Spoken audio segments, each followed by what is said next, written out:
Faites-vous partie de ceux qui croient aux prémonitions? Si la réponse est non, il se pourrait bien que vous changiez d'avis dans quelques minutes. En 2022, une adolescente de 15 ans vivant en République dominicaine, habituée des réseaux sociaux, publie une vidéo sur son compte TikTok. Bien que très jeune, elle est déjà populaire grâce à ses vidéos où on la voit danser sur des musiques tendances. Mais cette fois-ci, elle ne danse pas. Elle écrit quelques mots. Des mots sur lesquels ses 100 000 abonnés ne s'attardent pas vraiment à ce moment-là, mais qui, aujourd'hui, hantent encore ceux qui les ont lus. Elle affirme que le seul moyen pour qu'on lui offre des fleurs serait qu'elle meure un 13 février. À première vue, ces propos, aussi inquiétants soient-ils, pourraient être pris pour une simple boutade, une parole en l'air sans réelle signification. L'adolescente mène alors une vie heureuse et épanouie. Pourtant, telle une prophétie morbide, ses parents la retrouveront baignant dans une mare de sang au petit matin, quelques mois plus tard, le 13 février 2023. Que s'est-il passé? Je vous raconte tout dans cette vidéo. 1h12. Bonjour à tous, je suis le Cogiture, bienvenue pour cette nouvelle affaire criminelle. Si vous n'êtes pas encore abonné, n'hésitez pas, cela m'aide énormément. Allons-y.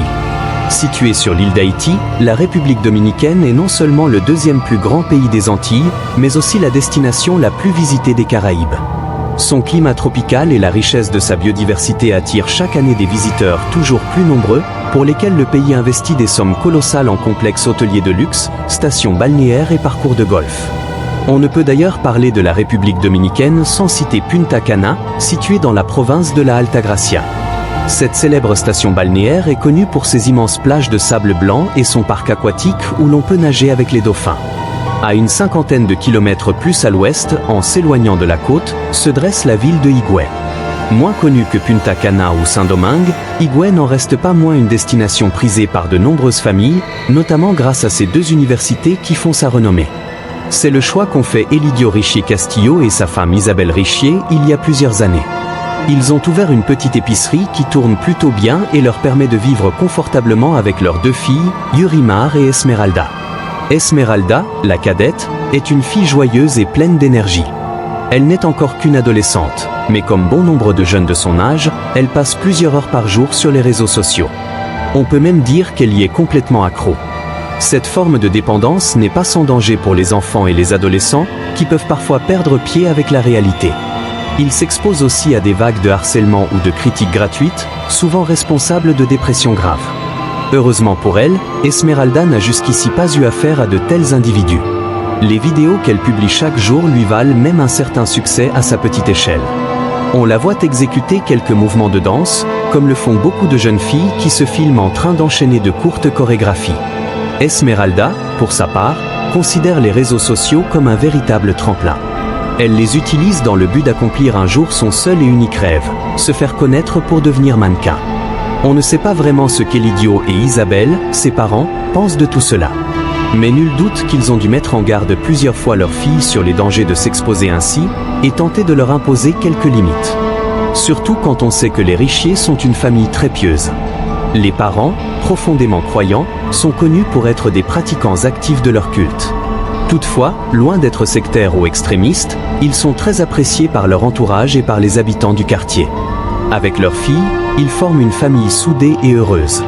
Esmeralda mène donc une vie somme toute banale, rythmée par ses contenus TikTok, ses sorties avec ses nombreux amis, ses moments de travail à l'épicerie où elle se rend volontiers pour soulager ses parents, et surtout ses heures de cours au lycée agricole polytechnique de Higüey. L'établissement est bien fréquenté et dispose d'un bon corps enseignant. Il est donc normal qu'Esmeralda soit sereine lorsqu'elle passe la grille de son lycée chaque matin. Les parents des adolescents scolarisés ont d'ailleurs une totale confiance en l'institution scolaire, censée prendre soin de leurs enfants et garantir leur sécurité. Pourquoi en serait-il autrement? C'est pourtant dans l'une de ces salles de classe familières et tranquille qu'Esmeralda Richier croise pour la première fois la route d'un monstre. En plus d'être généreuse et rayonnante, Esmeralda mène une scolarité exemplaire. Elle travaille dur pour obtenir de bonnes notes, ne se laisse pas déconcentrer en classe, et cela lui vaut les éloges de tous les professeurs, qui soulignent à quel point il est agréable d'enseigner dans de telles conditions. Il y a un enseignant en particulier qui semble être encore plus exalté lorsqu'il s'agit de congratuler l'adolescente. John Kelly Martinez est un professeur de mathématiques de 35 ans, marié à une autre enseignante du lycée. Il est père de 2 filles, dont l'une fréquente le même établissement qu'Esmeralda. Originaire de Higüey, il n'exerce au sein du lycée que depuis 1 an environ. Mais sa proximité avec les élèves et ses cours qu'il donne avec une méthode cool en ont rapidement fait l'enseignant chouchou de tous les adolescents, avec qui il se comporte finalement plus comme un ami que comme un professeur. John est plutôt jeune comparé à la moyenne d'âge des autres enseignants, et cela lui donne une autre approche de l'éducation, moins stricte, plus décontractée. C'est le genre d'enseignant un peu copain-copain, avec qui les élèves n'hésitent pas à blaguer, tout en se sentant valorisés. D'ailleurs, la méthode John Martinez semble fonctionner. Ses cours se déroulent toujours dans une bonne ambiance générale, sans stress ni pression inutile, ce qui donne bien plus envie aux étudiants d'apprendre et de donner le maximum. Esmeralda aussi aime bien plus cette discipline grâce à son professeur, et celui-ci remarque qu'elle travaille consciencieusement et avec beaucoup de sérieux. L'adolescente et lui s'entendent tout de suite très bien, à tel point qu'elle se met vite à le considérer comme un ami et un soutien. Elle n'hésite d'ailleurs pas à parler de John à sa mère, qui, en tant que parent, apprécie simplement le fait que sa fille fasse preuve d'une telle motivation. Même s'ils font toujours preuve de vigilance, les parents de l'adolescente ne voient rien de mal dans cette amitié naissante. John et Esmeralda s'entendent juste très bien, voilà tout. Sans doute ont-ils confiance dans le fait qu'en tant qu'adulte, le professeur sait où se trouvent les limites d'un tel lien avec ses élèves et qu'il s'y tient résolument. Mais il ne pouvait pas se tromper davantage. D'ailleurs, quel homme de 35 ans devient vraiment ami avec une fille de 15 ans? Nous sommes à présent le dimanche 12 février 2023. Il est aux alentours de 18h lorsque John, accompagné de son cousin Ruben, âgé de 25 ans, s'arrête devant la maison des Richier. Ils ne sont pas seuls. Dans la Honda noire conduite par le professeur se trouvent aussi 3 camarades de classe d'Esmeralda, toutes mineures. L'enseignant connaît la famille Richier, et notamment Isabelle, la mère d'Esmeralda, pour lui avoir déjà parlé plusieurs fois. Mais malgré le climat de confiance qui règne entre eux, lorsqu'il demande la permission d'emmener Esmeralda faire une sortie éducative avec son cousin et ses copines du lycée, Isabelle est un peu hésitante. Et c'est normal. Cette histoire aurait dû se terminer là, les parents dénoncent ce professeur, il est viré, et adieu. Mais vous vous en doutez, ce n'est pas ainsi que les choses se passent. Isabelle n'est pas à l'aise avec cette idée. Nous sommes déjà en début de soirée. Esmeralda, tout comme ses amis, doit se lever tôt le lendemain matin pour aller en cours. Mais surtout, Elidio, le père de famille, n'est pas présent pour donner son avis quant à cette sortie improvisée. Il est à l'église et donc injoignable. Isabelle hésite, mais devant l'insistance de sa fille, elle finit par accepter, à une condition, qu'Esmeralda ne rentre pas tard, et surtout que John fasse attention aux filles. Aucun problème du côté du professeur de mathématiques, qui informe la mère de son élève qu'il compte se rendre à une sorte de foire où ils iront se promener et grignoter quelque chose. Isabelle est rassurée par le fait que John soit présent pour veiller à la sécurité de sa fille. Même si elle ne connaît pas son cousin, cela fait tout de même 2 adultes pour encadrer le petit groupe. De plus, Esmeralda sera avec 3 autres camarades de classe. Tout le monde va aller s'amuser un peu à la foire et rentrer avant 21h. Il n'y a donc pas de souci à se faire. Pourtant, Esmeralda a à peine sauté dans la voiture de son professeur que les plans pour la soirée viennent de changer. John informe en effet les filles qu'en fin de compte, ils n'iront pas à la foire. À la place, ils vont aller se détendre à Macao Beach, une plage assez éloignée de la ville puisqu'elle se trouve à une 50aine de kilomètres de là. Les filles sont plutôt contentes de ce changement de dernière minute et l'acceptent, non sans une pointe d'excitation. Sur le chemin, John ne manque pas de faire un arrêt dans une station-service pour acheter de la bière pour tout le monde. On imagine très bien que s'il avait mentionné ce détail à la mère d'Esmeralda, elle n'aurait peut-être pas laissé partir sa fille de 15 ans. C'est évident, il y a une très grosse différence entre une sortie pédagogique à la foire près de chez elle et une soirée passée à boire de la bière à la plage avec son professeur de mathématiques. Tout à coup, John n'est plus vraiment le professeur respecté qu'il est censé être. Le simple fait qu'il ait menti à la mère d'Esmeralda nous laisse imaginer à quel point cet homme, exerçant une forme d'autorité sur des mineurs de 15 ou 16 ans, est en réalité un danger pour elle. Mais pour le moment, personne n'en a encore conscience. Il n'y en a qu'un seul qui sache exactement ce qu'il fait, et c'est John. L'alcool n'est pas le seul détail dont il a oublié de parler à Isabelle Richier. Le professeur d'Esmeralda a aussi prévu quelques pilules, destinées spécifiquement à l'adolescente. Pour mener son plan à bien, il a besoin qu'Esmeralda soit assise à côté de lui. Ainsi, lorsqu'il revient à la voiture, il demande à son cousin de laisser sa place à l'avant afin que l'adolescente s'y installe. Ils échangent tous les deux leur place, ce qui laisse à John toute la marge de manœuvre qu'il souhaite pour agir. Le professeur n'attend pas d'être à la plage pour verser un verre de bière à Esmeralda dans une tasse qui, étrangement, se trouvait déjà dans la voiture. Puis, le plus discrètement possible, il glisse 5 pilules dans l'alcool avant de le donner à l'adolescente assise à côté de lui. Ce qu'il n'avait pas prévu, toutefois, c'est qu'une des camarades de classe d'Esmeralda vient de voir tout son petit manège.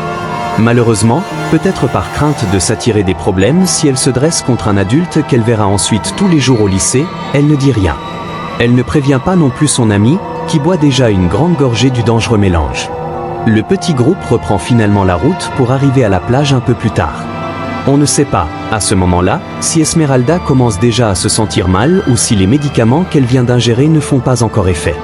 Toujours est-il que pour John, il est temps de passer au second acte de son plan diabolique. Une fois garé près de la plage, le professeur de mathématiques demande à son cousin Ruben ainsi qu'aux 3 autres mineurs présentes de partir devant, précisant qu'Esmeralda et lui les rejoindront plus tard.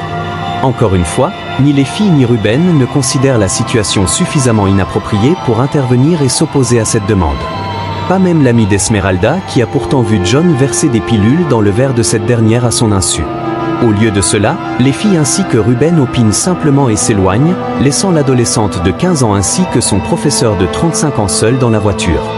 Ce n'est qu'au bout d'une demi-heure que les camarades de classe d'Esmeralda se demandent pourquoi elle n'est toujours pas venue les retrouver sur la plage.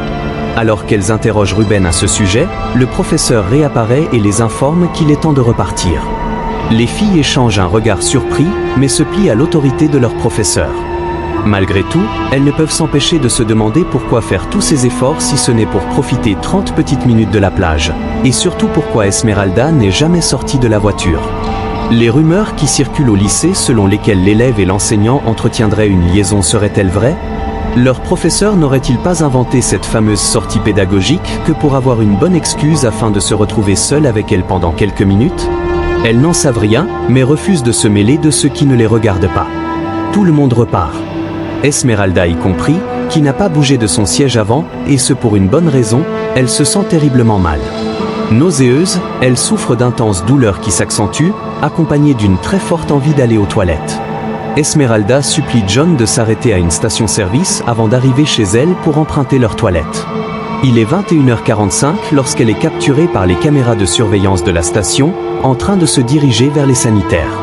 Elle y reste de longues minutes, pliée en deux par une douleur terrible, tentant comme elle le peut de vider sa vessie malgré l'onde brûlante qui lui parcourt tout le bas du ventre. L'adolescente, qui allait parfaitement bien avant de se retrouver seule en voiture en compagnie de son professeur, vit à présent un véritable calvaire qui est loin de prendre fin. Horrifiée, elle découvre que ces douleurs ne sont pas le fruit de son imagination. Elle est littéralement en train de se vider de son sang par la voie vaginale. Après son départ, les employés de la station-service qui se rendent dans les toilettes se retrouvent face à une scène digne d'un film d'horreur. Esmeralda a laissé d'énormes traces de sang partout au sol et sur les murs. Une quantité d'hémoglobine tellement choquante que quiconque étant témoin d'un tel saignement aurait immédiatement conduit la jeune fille aux urgences. Cela n'a clairement rien à voir avec des menstruations ordinaires. Malgré cela, l'adolescente choisit de remonter en voiture sans rien dire à qui que ce soit. Par confusion, par honte, parce qu'elle craint les questions que cela engendrerait, ou bien parce qu'elle n'estime pas la gravité de son état à sa juste mesure. Sûrement un peu de tout cela à la fois. Tout ce qu'elle désire à cet instant, c'est simplement rentrer chez elle. Ses amis, qui l'ont accompagnée aux toilettes, sont pour leur part complètement terrorisés. Elle la supplie de se rendre à l'hôpital, en vain. C'est ainsi que les filles reprennent la route en compagnie de Ruben et John. Choquées et blêmes, elles expliquent tout de même à leur professeur qu'Esmeralda est au plus mal et qu'elle saigne abondamment, continuant ainsi à chercher conseil auprès de celui en qui elles ont, malgré tout, toujours confiance. En comprenant ce qui est en train de se passer, l'enseignant se met à paniquer. Il faut croire qu'il ne craint pas suffisamment pour la vie d'Esmeralda pour la conduire à l'hôpital. En réalité, il est bien plus terrifié par ce que les médecins pourraient découvrir s'il l'emmenait aux urgences. Car le seul responsable de tout cela, c'est lui. John refuse de déposer Esmeralda à l'hôpital, mais s'arrête tout de même devant une pharmacie afin d'y acheter des serviettes hygiéniques, de l'eau, mais aussi une boîte de pilules contraceptives d'urgence et des antidouleurs. Rien pour tenter de stopper les saignements, mais des pilules contraceptives. Il est clair que la vie d'Esmeralda, qui continue à perdre des quantités affolantes de sang à côté de lui importe moins que de protéger ses arrières. Parce qu'à ce stade, il n'y a plus aucun doute quant au fait qu'il vient d'avoir un rapport sexuel avec son élève mineur.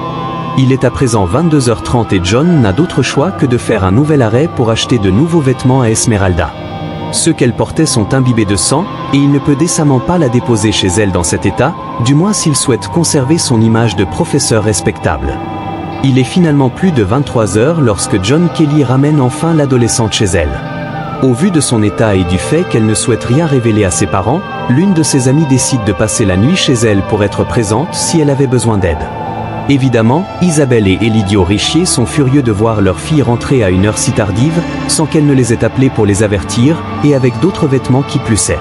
Si John ne demande pas son reste, le père s'adresse à sa fille pour savoir ce qu'il a bien pu se passer et pourquoi elle n'a pas tenu sa promesse de rentrer plus tôt.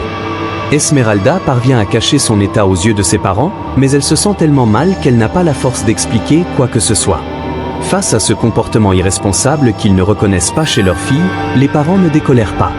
Au contraire. Dans cette ambiance, son amie convient avec elle qu'elle ferait mieux de rentrer chez elle. Esmeralda se réfugie dans sa chambre, feignant d'aller bien alors qu'elle doit serrer les dents pour ne pas crier de douleur. De plus, elle continue de saigner abondamment. Ce ne sont évidemment pas quelques protections hygiéniques qui pourront stopper une hémorragie. La jeune fille a besoin de voir un médecin. Elle ne le sait pas, mais c'est à présent une question de vie ou de mort. Quelques instants plus tard, Isabelle Richier entre dans la chambre de sa fille. Elle regrette de s'être emportée et vient lui parler plus calmement. Mais lorsqu'Esmeralda se lève du lit sur lequel elle était assise, une très grosse tache de sang s'est imprimée sur les draps. Inquiète, sa mère lui demande ce qu'il se passe. Esmeralda répond que ses menstruations sont tout simplement plus abondantes que d'habitude et qu'il n'y a pas lieu de s'inquiéter outre mesure. L'adolescente se couche, au plus mal, dans le secret le plus total. Elle se tient le ventre en pleurant en silence et en se mordant les lèvres pour ne pas alerter ses parents avec ses gémissements de douleur. Elle perd toujours plus de sang, et tout son corps s'affaiblit à mesure que les heures s'écoulent. Esmeralda Richier est en train de perdre lentement la vie. Le soleil n'est pas encore levé lorsqu'Isabelle Richier frappe doucement à la porte de la chambre de sa fille. Elle aurait déjà dû se lever depuis quelques dizaines de minutes, car elle doit se préparer pour aller en cours. Si elle traîne encore au lit, elle va finir par être en retard. De l'autre côté de la porte, aucune réponse. Isabelle insiste, d'un coup un peu plus sec, mais toujours rien. Elle ouvre alors la porte de la chambre de sa fille et tombe sur son lit vide, complètement maculé de sang. Pris de panique, la mère de famille appelle son mari et se met à hurler frénétiquement le prénom d'Esmeralda, tout en fouillant chaque pièce de la maison. Elidio et elle finissent par découvrir son corps sans vie dans une mare de sang, allongé face contre terre sur le carrelage de la salle de bain. Esmeralda Richier est décédée le 13 février 2023, un an exactement après sa publication TikTok dans laquelle elle écrivait qu'elle devait mourir un 13 février si elle voulait se voir offrir des fleurs. Ses parents, confus et choqués, ne comprennent pas ce qu'il a bien pu se passer pour que leur fille décède si brutalement en perdant tout ce sang. Ils ont bien vu qu'elle ne semblait pas en très grande forme la veille au soir, mais Esmeralda avait tant insisté pour mettre cet état de faiblesse sur le compte de ses menstruations qu'ils l'ont tout simplement cru. C'était malheureusement sans savoir ce qui s'était produit un peu plus tôt à la plage. Si elle s'était confiée à eux à ce moment-là, aurait-elle pu avoir la vie sauve ? Tragiquement, l'autopsie confirme que l'adolescente aurait tout à fait pu être sauvée si elle avait reçu les soins nécessaires. Elle révèle aussi les causes précises de sa mort. Esmeralda est décédée d'un choc hypovolémique, c'est-à-dire que son cœur n'a plus été en mesure de jouer son rôle de pompe en raison de l'énorme quantité de sang qu'elle a perdu. Mais on comprend finalement ce qu'il s'est réellement passé ce soir-là lorsque l'on sait que ce choc hypovolémique s'est produit suite à une déchirure vaginale ayant causé une grave hémorragie interne. En d'autres termes, Esmeralda a subi un rapport sexuel si violent qu'elle en est morte quelques heures plus tard.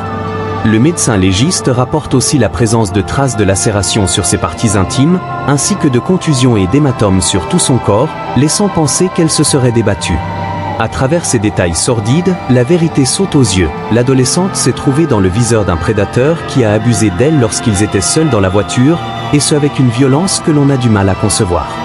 Mais ce n'est pas la version du plus grand nombre, notamment des parents, qui pensent de leur côté qu'Esmeralda a dû entretenir une liaison avec son professeur de mathématiques, qu'elle est tombée enceinte et qu'elle est morte après avoir ingéré une surdose de pilules abortives. C'est une théorie qui peut faire sens quand on sait qu'en République dominicaine, l'avortement est aujourd'hui encore totalement illégal. Cette hypothèse irait aussi de pair avec le témoignage d'une des camarades de classe d'Esmeralda, qui confie aux policiers lors de leur enquête avoir vu le professeur glisser des pilules dans le verre de son ami à son insu. Mais cette piste sera ensuite formellement démentie par l'instruction, qui prouve que la jeune fille n'était pas enceinte au moment de sa mort. Ce qui est certain, cependant, c'est que l'adolescente a bien été victime d'une agression sexuelle barbare dans la voiture de son professeur. Grâce à l'étude des caméras de surveillance des stations-service et au vu des témoignages, ce dernier est d'ailleurs placé en état d'arrestation le lendemain de la découverte du corps d'Esmeralda. Son cousin Ruben est lui aussi inculpé pour complicité. De son côté, le lycée dans lequel travaillait John communique sur l'affaire en déclarant que le professeur doit absolument répondre de ses actes devant un tribunal, et la direction de l'établissement le suspend 90 jours sans salaire. Au cours de l'enquête, les policiers récupèrent les vêtements ensanglantés qu'Esmeralda avait abandonnés avant de se changer ce soir-là. Elle s'était rendue chez l'une de ses 3 amies pour enfiler de nouveaux vêtements. Les enquêteurs retrouvent du liquide séminal appartenant à l'enseignant sur ce jean, mais aussi dans la Honda noire, mêlée au sang de la jeune fille. Ces éléments, qui permettent de retracer la fin de soirée, sont un véritable séisme pour la famille Richier, qui prend conscience de l'horreur qu'elle a vécue cette nuit-là. Mais le pire reste pourtant à venir. Car en fouillant le téléphone de l'adolescente, les enquêteurs découvrent qu'Esmeralda a passé un appel à l'une de ses amies en plein milieu de la nuit. Dans l'enregistrement, qui a été rendu public, on peut entendre très nettement la jeune fille appeler son amie à l'aide, en gémissant et en murmurant qu'elle est en train de saigner à mort. Un message qui ne trouvera jamais son destinataire, car l'amie dormait profondément ce soir-là. L'adolescente est morte seule, dans une douleur et une détresse inimaginables.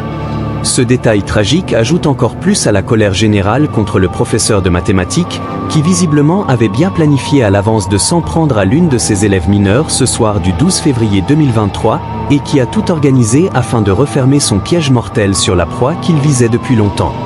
Lors du procès, les avocats de la famille Richier mettent en avant l'argument que la présence de Ruben, le cousin de John Martinez, n'avait servi qu'à distraire les autres filles, qui n'étaient là quant à elles que pour endormir la vigilance des parents de la victime désignée. Ruben est toutefois acquitté faute de preuves, et l'on ne saura jamais vraiment quelle a été sa réelle implication dans cette histoire. Même s'il est acquitté, il y a de forts soupçons. Placé en détention provisoire le temps de l'enquête, John Martinez est reconnu coupable. Il se voit donc condamné à une peine finale de 20 ans de réclusion pour le meurtre d'Esmeralda Richier avec acte de torture et de barbarie, l'accusation ayant démontré que le professeur avait volontairement causé des lacérations, des contusions et des écorchures à sa victime. Il est aussi condamné à verser une indemnité de 2 millions de pesos à la famille d'Esmeralda, ce qui équivaut environ à 100 000 euros. Une compensation financière bien légère si on la compare à la perte d'un enfant. Voilà pour cette histoire. Il n'y a pas d'autre mot, elle est juste choquante.